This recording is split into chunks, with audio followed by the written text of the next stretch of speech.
Listen closely, my friends. There is a harsh truth that most of us are actively choosing to ignore. You think you are the one in control of your life. You think that every morning you wake up, every decision you make stems from free will. If that were true, then why do you constantly break promises to yourself? Why do you know that piece of cake is bad for your health, yet you eat it anyway? Why do you know a task is critical, yet you remain glued to your phone for 3 solid hours? The truth is, most people do not own a mind. The mind owns them. It issues commands every single day. Take a break. Stop working. Just 5 more minutes. It's too risky. Don't try. And without a shred of doubt, you obediently comply. You call it personality. You call it emotion. But the Stoics called it internal slavery. Marcus Aurelius, a man who once held the entire Roman Empire in his hands, constantly wrote journal entries to himself because he knew all too well. A mind left unchecked automatically drifts toward weakness. The greatest battle you will ever face was never against the outside world.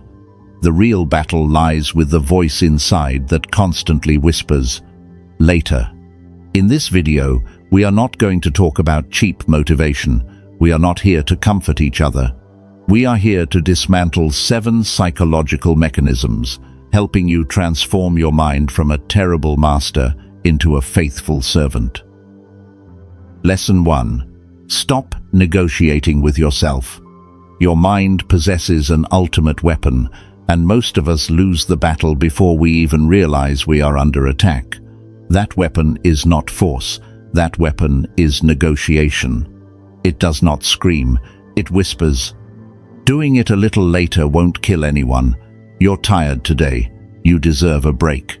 Sounds perfectly reasonable, doesn't it? Sounds incredibly civilized. And that is precisely why it is so dangerous. Weakness rarely appears wearing a face of foolishness or failure.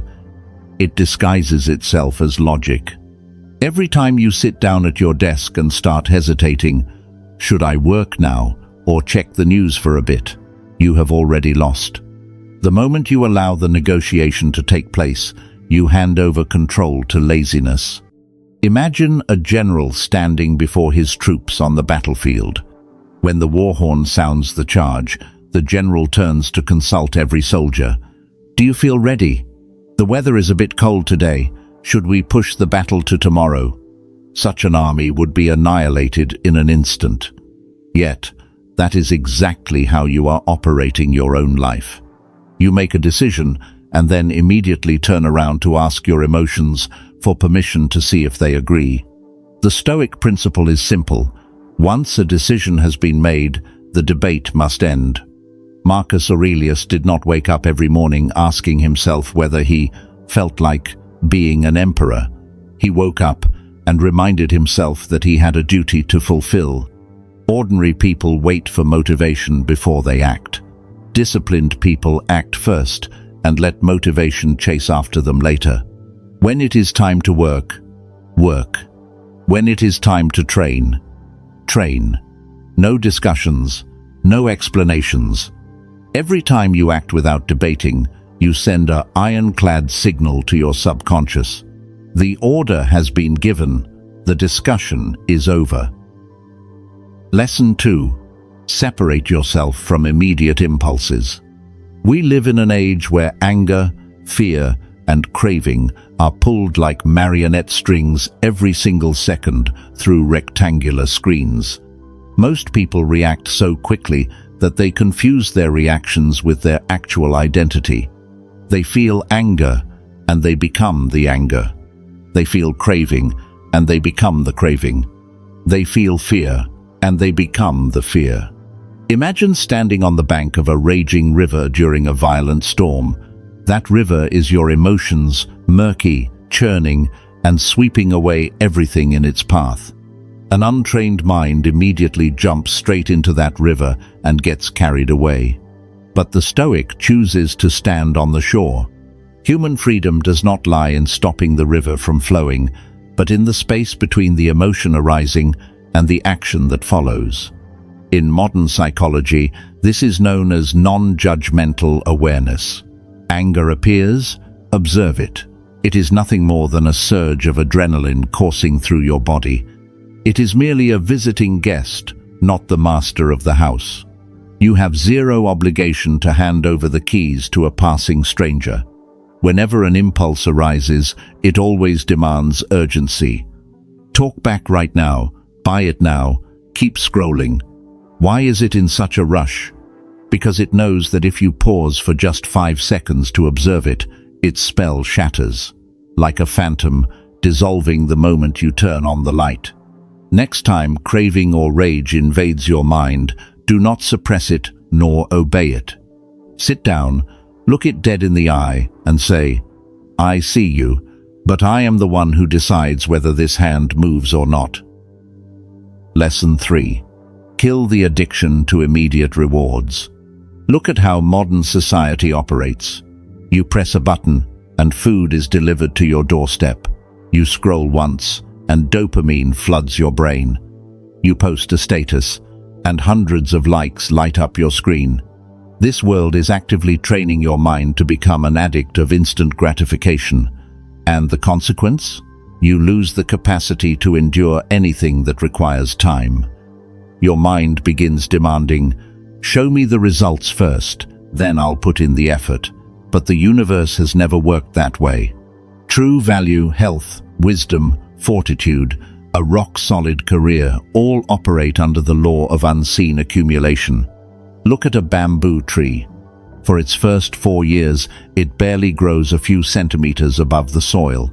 Its entire energy is directed downward, driving its roots dozens of meters deep into the earth. But by the 5th year, it can shoot up 30 meters in a matter of 6 weeks. If that bamboo tree had demanded a reward in its first year, it would have stopped rooting and collapsed forever at the very first storm. People who give up on their goals do not fail because they lack capability.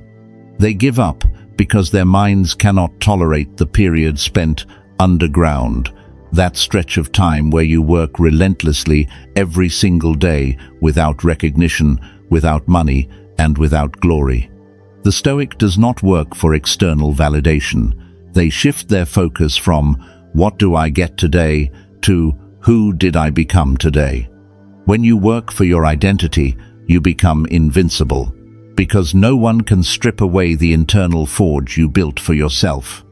The greatest reward of discipline is not what you gain, but who you become through the fire of that discipline. Lesson 4. Force your mind to respect your word. Why do you lack confidence? Why is it that every time you stand before a major goal, you doubt yourself? It is not because you lack skill, it is because the relationship between you and your word has been utterly shattered. Imagine hiring a contractor to renovate your house. On the first day, he promises to arrive at 8 a.m. He shows up at 10 a.m. and does nothing. On the second day, he promises to finish the job, but leaves halfway through to hang out. On the third day, he swears up and down he will do better. Would you ever trust him again? Never. You would treat his word like trash. Yet, that is precisely how you treat yourself. You promise to wake up at 5 a.m., then slap the snooze button. You promise to read a book, then open social media. You lie to yourself hundreds of times, and then wonder why, when you want to launch a new career, your mind whispers, "You can't do this." You quit everything you start. Self-confidence does not come from baseless positive affirmations in front of a mirror. Confidence is built on evidence. Your mind is a courtroom, and it records every single action you take each day. Every time you break a promise, a piece of evidence for your weakness is filed. Every time you keep a promise, no matter how small, a piece of evidence for your credibility is established. Do not start with grand, sweeping goals only to fail yourself again. Start with victories so small your mind cannot find an excuse to refuse. Promise to read 2 pages of a book and read exactly 2 pages. Promise to do 5 push-ups and do exactly 5 push-ups. When you consistently stack 100, 1,000 of those small victories, the core nature of your mind shifts. It begins to understand, once this person speaks, it happens. Lesson 5. Stop identifying with every thought. Inside your head sits a loudspeaker running 24/7. It continuously broadcasts all kinds of noise. Painful memories from the past, catastrophic scenarios about the future, envious comparisons, and imaginary fears. The single biggest mistake most people make is believing that whatever comes out of that loudspeaker must be the absolute truth. A thought appears, "I am a failure," and you immediately break down, believing you truly are a failure. A thought appears, "Everyone is judging me," and you cower in fear.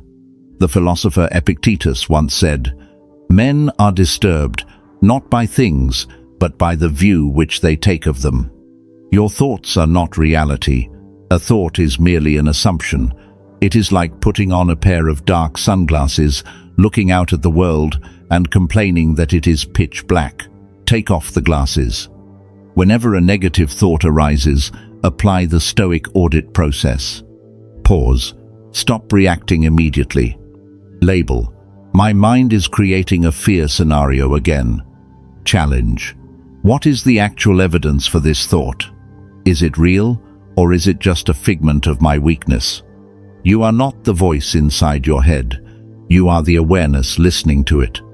That voice can say whatever it wants, but the ultimate authority to act remains entirely in your hands. When you learn to stand apart from your thoughts, you will watch fear lose 90% of its power over you.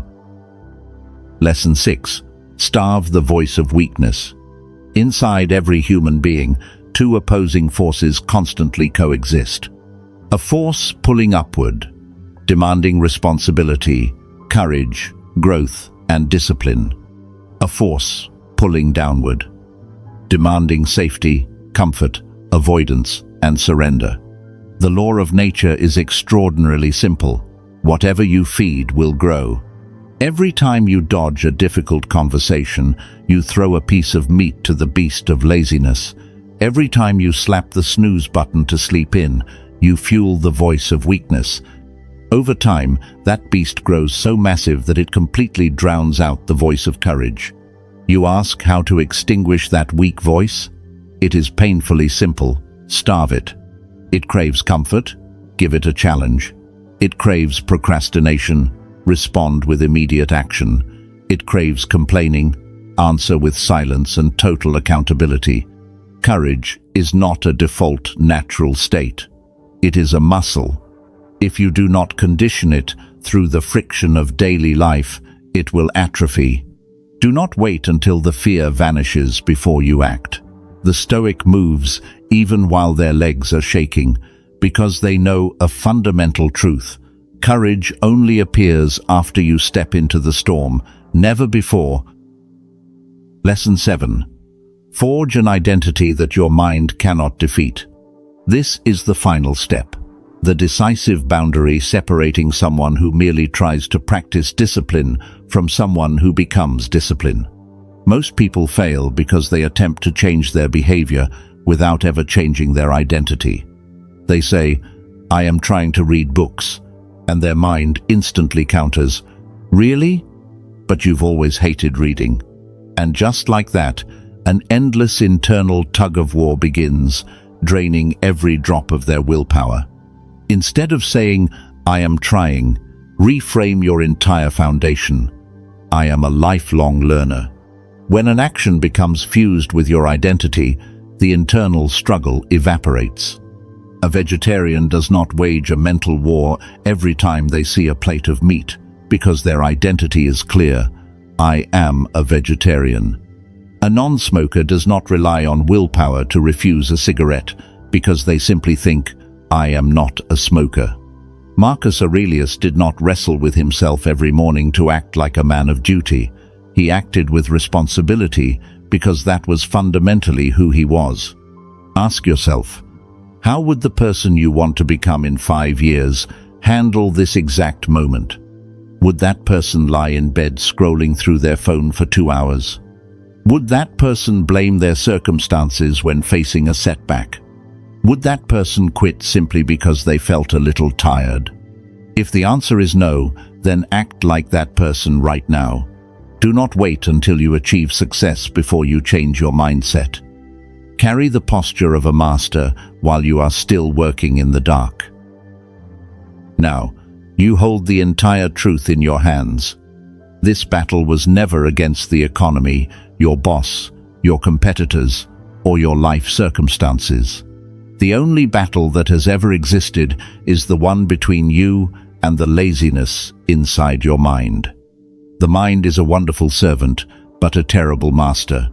If you continue to surrender to it, it will drag you through a life plagued by broken promises, lingering regrets, and potential that remains forever untapped. But if today, at this exact moment, you decide to stand up, look it dead in the eye, and re-establish order, no more negotiations, no more coddling your emotions, no more empty promises. That is the moment you reclaim the crown of your own life. If you are ready to walk this road of forging resilience, mastering your mind, and building a life without regret, subscribe to the Stoic path. This is not just a button, this is a declaration of your commitment to yourself, to become stronger, day by day. The discussion is over. The order has been given. Now, step out there and take action.